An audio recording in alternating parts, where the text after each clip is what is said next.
Ազգային անվտանգության ծառայության հատուկ նշանակության զորքերի զինծառայողներին ողջույն։ Ողջույն պարոն նախարար։ Շնորհավորում եմ Հանրապետության օրվա առթիվ փառք նահատակներին եւ կեցցե Հայաստանի Հանրապետությունը։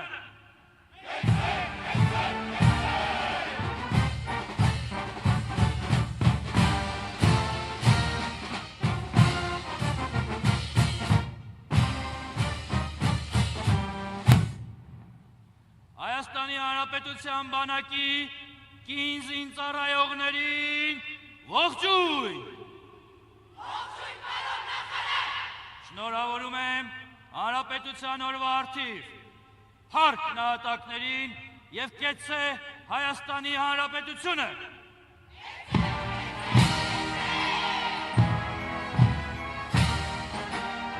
Եվ այսպես մեկ առ մեկ բոլոր զորախմբերին ողջունելուց եւ շնորհավորելուց հետո Պաշտպանության նախարարի մեքենան շարժվում է դեպի կենտրոնական տրիբունա, որտեղ կհնչի Պաշտպանության նախարար Սուրեն Պապիկյանի զեկույցը Հայաստանի Հանրապետության վարչապետ Նիկոլ Փաշինյանին։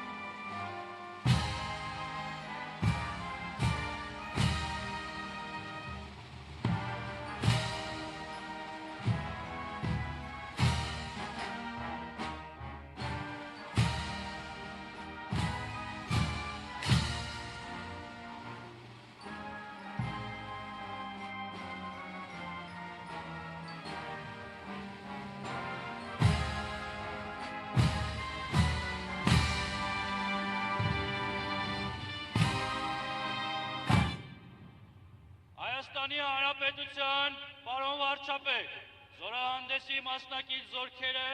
սպառազինությունը եւ ռազմական տեխնիկան շարանցմանը պատրաստ են։ Պաշտպանության նախարար Սուրեն Պապիկյան։ Ազատ։ Ազատ։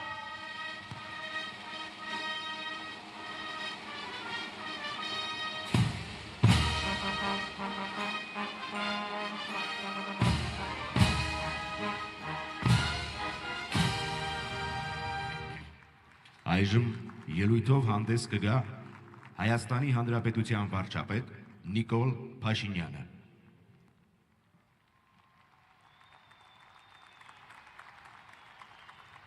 Հայաստանի Հանրապետության մեծարգո նախագահ, Ազգային ժողովի մեծարգո նախագահ, Սահմանադրական դատարանի մեծարգո նախագահ, օրենսդիր, գործադիր, դատական իշխանության, տեղական ինքնակառավարման մարմինների հարգելի ներկայացուցիչներ, դիվանագիտական կորպուսի հարգելի ներկայացուցիչներ, պարոնայք գեներալներ, սպաներ, զինծառայողներ, սիրելի քաղաքացիներ, սիրելի ժողովուրդ։ 2026 թվականի Հանրապետության այս օրը նշում ենք բոլորովին նոր պատմական պայմաններում։ Շուրջ 35-ամյա հակամարտությունից հետո Հայաստանի Հանրապետության եւ Ադրբեջանի Հանրապետության միջև խաղաղություն է հաստատված։ Խաղաղությունն այն է, ինչ Հայաստանի առաջին հանրապետությանը չհերիքեց անկախությունը պահպանելու եւ զարգացնելու համար, եւ խաղաղության բացակայությունը դարձավ այն առանցքային պատճառը, որով Հարավային Կովկասի 3 երկրները 1918 թվականին իրար հետ անկախություն հռչակելով 1920 թվականին իրար հետևից կորցրեցին այդ անկախությունը։ Հայաստանի առաջին հանրապետության ճակատագրի մասին պատմական հիշողությունները կարևոր դեր են ունեցել խաղաղության հաստատման գործընթացներում, եւ այսօր մենք հաղթահարում ենք առաջին հանրապետության ժամանակներից մնացած պետության ժամանակավորության բարդույթը եւ որդեգնում ենք պետության հարատևության օրակարգ, առաջնորդվելով այն տրամաբանությամբ, որ Հայաստանի պետությունը պետք է գոյություն ունենա հավիտյան։ Սա նշանակում է, որ բոլոր իրավիճակներում պետք է կենտրոնացած մնանք պետության շահի վրա, երբ պետությունն ու նրա շահը, նրա անվտանգությունը, ազատությունն ու բարեկեցությունը դառնում են գործողությունների եւ որոշումների առանցքային ելակետ, եւ պետությունն էլ իր հերթին դառնում է սեփական քաղաքացիների անվտանգության, ազատության, բարեկեցության գործիք։ Պետության վերելքի այս հայեցակարգը առաջնորդում է մեզ եւ մենք գնում ենք այս ճանապարհով։ Հայաստանի Հանրապետությունը գնում է այս ճանապարհով եւ հաստատված խաղաղությունը, նրա հետագա ինստիտուցիոնալացումը, պետության իրավական հիմունքների զարգացումն ու ամրապնդումը, Հայաստանը հակամարտության փակուղուց խաղաղության խաչմերուկ դարձնելը, ներառյալ թրիփ նախագծի իրագործմամբ, ինչպես նաև քաղաքացիների անվտանգությունը, ազատությունը եւ բարեկեցությունը ապահովելը մեր ռազմավարական առաջնահերթություններն են։ Այս նպատակների իրագործման համար կարևոր նշանակություն ունի կրթությունը, որը մենք հռչակել ենք ռազմավարությունների ռազմավարություն։ Եվ պետության մասին մեր գիտելիքի խորացումը գալիս է ասելու, որ խաղաղության պայմաններում պետական կարևորագույն ինստիտուտ է բանակը, եւ այսօր Հայաստանի Հանրապետության բանակը ոչ թե պատերազմի, այլ խաղաղության գործոն է, որովհետև պաշտպանունակ եւ ուժեղ բանակ չունեցող երկիրը կարող է գայթակղիչ լինել ագրեսիայի համար։ Մենք չենք կարող մեզ դնել նման իրավիճակում, եւ այսօր մեզ համար պատիվ է 2026 թվականի Հանրապետության օրվա առիթով Հայաստանի Հանրապետության ժողովրդին ներկայացնել այն արդյունքները, որոնց հասել ենք 2022 թվականից ի վեր։ Հայաստանի Հանրապետության մեծարգո նախագահ, Ազգային ժողովի մեծարգո նախագահ, Սահմանադրական դատարանի մեծարգո նախագահ, օրենսդիր, գործադիր, դատական իշխանության, տեղական ինքնակառավարման մարմինների հարգելի ներկայացուցիչներ, Հայաստանում հավատարմագրված օտարերկրյա դիվանագետներ, սիրելի քաղաքացիներ, սիրելի ժողովուրդ, այսօր ձեզ ենք ներկայացնում Հայաստանի Հանրապետության նոր բանակը, նոր սպառազինությամբ, նոր համազգեստով եւ նոր գաղափարաբանությամբ։ Այդ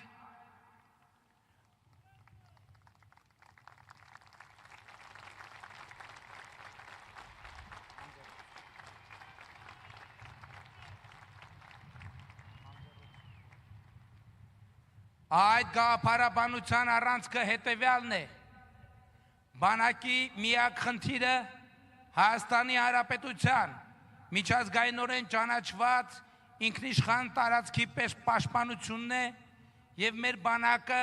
չպետք է կիրառվի Հայաստանի միջազգայինորեն տարածքից դուրս բացառությամբ միջազգային պայմանագրերի հիման վրա իրականացվող խաղաղապահ առաքելությունների։ Այս մոտեցումն է հնարավոր դարձրել, որ Հայաստանի Հանրապետությունը ունենա այն, ինչ այսօր կտեսնեք։ 2022 թվականից առաջ սպառազինության եւ ռազմական տեխնիկայի միջազգային շուկաները հիմնականում փակ կամ դժվար հասանելի էին Հայաստանի Հանրապետության համար, որովհետև միջազգային գործընկերները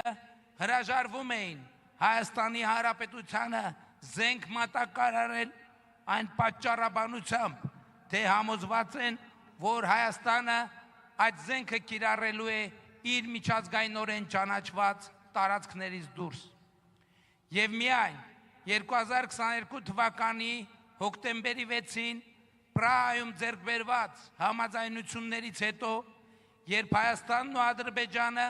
1991 թվականի Ալմատայի հռչակագրի հիման վրա ճանաչեցին միմյանց տարածքային ամբողջականությունը, ահա միայն այս համաձայնությունից հետո սպառազինությունների միջազգային շուկան բացվեց Հայաստանի համար։ Այսօրվա զորահանդես հաշվետվության մարտաշարքով կանցնի շուրջ 7 երկրների արտադրության սպառազինություն եւ ռազմական տեխնիկա եւ ռազմատեխնիկական համագործակցության այս աշխարհագրությունը իրական Հայաստանի գաղափարախոսության վրա հիմնված քաղաքականությունների արդյունք է։ Զորահանդես հաշվետվության կարևոր առանցքներից մեկը Հայաստանի Հանրապետությունում արտադրված սպառազինությունը եւ ռազմական տեխնիկան է, որն այսօր միջազգային շուկայում կայուն դիրքեր զբաղեցնելու առաջին, բայց վստահ քայլերն է անում։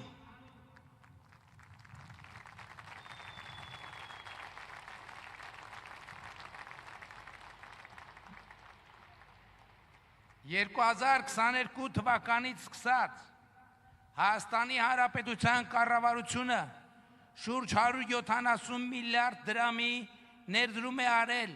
ռազմարդյունաբերական համալիրում եւ այսօր մենք ունենք արդյունքներ, որոնցով կարող ենք հպարտանալ։ Հայաստանի Հանրապետության պաշտպանունակության բարձրացման էական գործոն են նաեւ մի քանի տասնյակ ամրացված շրջանները, որոնք 21-րդ դարի պահանջներին համապատասխան ամրոց բերդեր են Հայաստանի Հանրապետության պետական սահմանի երկայնքով եւ ինժեներական մտքի գլուխգործոցներ։ Այսօր հպարտության առիթ է նաեւ այն, որ զորահանդեսին մասնակցում են կամավոր ատեստավորմամբ իրենց բարձր մարտունակությունը ապացուցած զինծառայողներ, ինչպես նաև պաշտպան հայրենյաց ծրագրի մասնակիցներ, ովքեր ժամկետայինից պրոֆեսիոնալ բանակի անցման գործընթացի կարևոր մասնակիցներ են։ Սիրելի ժողովուրդ, Հայաստանի Հանրապետության բանակի կերպափոխումը ընթանում է մեծ տեմպերով, ինչի համար էական նշանակություն ունի զինծառայողների սոցիալական երաշխիքների համակարգը։ Այսօր Հայաստանում 700,000 դրամ վարձատրություն ստացող շարքային կազմի զինծառայողներ կան եւ կամավոր ատեստավորման շրջափուլերի միջոցով վարձատրությունների ավելացման այս գործընթացը լինելու է շարունակական։ Պաշտպան հայրենյաց ծրագրի զինծառայողները պայմանագրային հնգամյակը ավարտվելուց հետո կստանան նաև լրացուցիչ 5 միլիոն դրամ պարգևավճար։ Վազգեն Սարգսյանի անվան ռազմական ակադեմիայի կուրսանտները, որ այսօր ուսումնառության ընթացքում ստանում են մինչև 175,000 դրամ կրթաթոշակ, ռազմաուսումնական հաստատությունը հաջողությամբ ավարտելուց եւ սպայական նշանակում ստանալուց հետո Երևանի գներով հաշվարկված բնակարանի գնման վկայագրեր կստանան կառավարության կողմից եւ այսպիսով մեր սպայակազմի բնակարանային խնդիրը, որը 2000-ականների սկզբից մեծ հաշվով չլուծված է, կստանա արմատական լուծում։ Կառավարությունը բոլորովին վերջերս որոշում ընդունեց առաջիկա 4 տարում պաշտպանության նախարարության բնակարանային հերթացուցակում 2000-ականների սկզբից հերթագրված շուրջ 2850 ընտանիքների բնակարանային խնդիրը առաջիկա 4 տարում լուծելու մասին։ Ընթանում է զինծառայության մեջ գտնվող անձանց բնակարան ձեռք բերելու համար հիպոթեկային վարկի աջակցության պետական ծրագիրը եւ առաջիկայում այն ավելի կընդլայնվի։ Սիրելի ժողովուրդ, պետական այրեր, այսօրվա զորահանդեսը հաշվետվություն է քաղաքացիներին, թե վերջին տարիներին Հայաստանի Հանրապետությունը ինչ է արել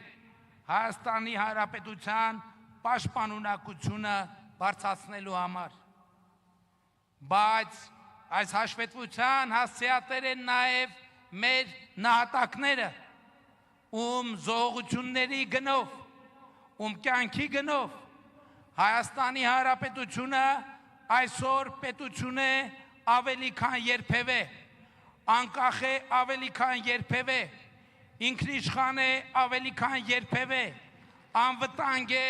ավելի քան երբևէ։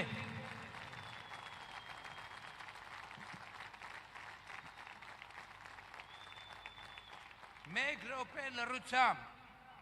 բայց նաև հրետանային համազարգով հարգենք մեր բոլոր նահատակների հիշատակը։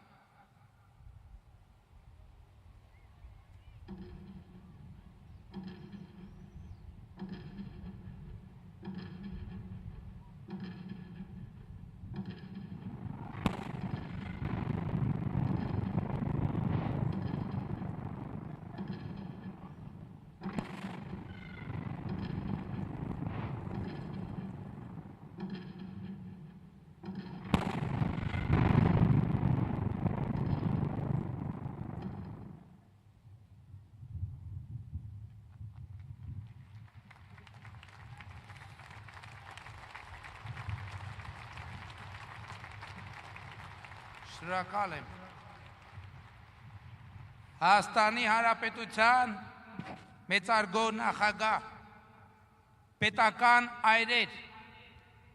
Հայաստանի Հանրապետության քաղաքացիներ, սիրելի ժողովուրդ, Հայաստանի Հանրապետությունը սերտել է պատմության դասերը, Հայաստանի Հանրապետությունը սերտել է բանակի պատմության դասերը, եւ այսօր դուք տեսնում եք, տեսնելու եք այդ ամենի առարկայական արդյունքը։ Հայաստանի Հանրապետության նոր բանակը, նոր սպառազինությամբ եւ տեխնիկայով, նոր համազգեստով, նոր գաղափարաբանությամբ, նոր զինանշանով, նոր հոգեբանությամբ եւ նոր մարտունակությամբ։ Շնորհակալություն եմ հայտնում բոլոր պաշտոնյաներին, զինծառայողներին, մասնավոր հատվածի ընկերություններին, մեր բոլոր միջազգային գործընկերներին, ովքեր ներդրում են ունեցել մեր նոր բանակի ձևավորման գործում։ Շնորհակալություն եմ հայտնում նաև Հայաստանում աշխատող, արդյունք ստեղծող, օրենքով սահմանված հարկերը վճարող, հսկիչ դրամարկղային կտրող պահանջող եւ ստացող բոլոր քաղաքացիներին, բոլոր մարդկանց, ում գեներացված հարկերի շնորհիվ Հայաստանի Հանրապետությունը կարող է իրեն թույլ տալ ունենալ նոր ժամանակակից պաշտպանունակ եւ ուժեղ բանակ։ Սիրելի ժողովուրդ, Հայաստանի Հանրապետության սիրելի քաղաքացիներ, շնորհավորում եմ բոլորիս Հանրապետության օրվա առիթով։ Հայաստանի Հանրապետությունը պետք է գոյություն ունենա հավիտյան, փառք նահատակներին եւ կեցցե Հայաստանի Հանրապետությունը։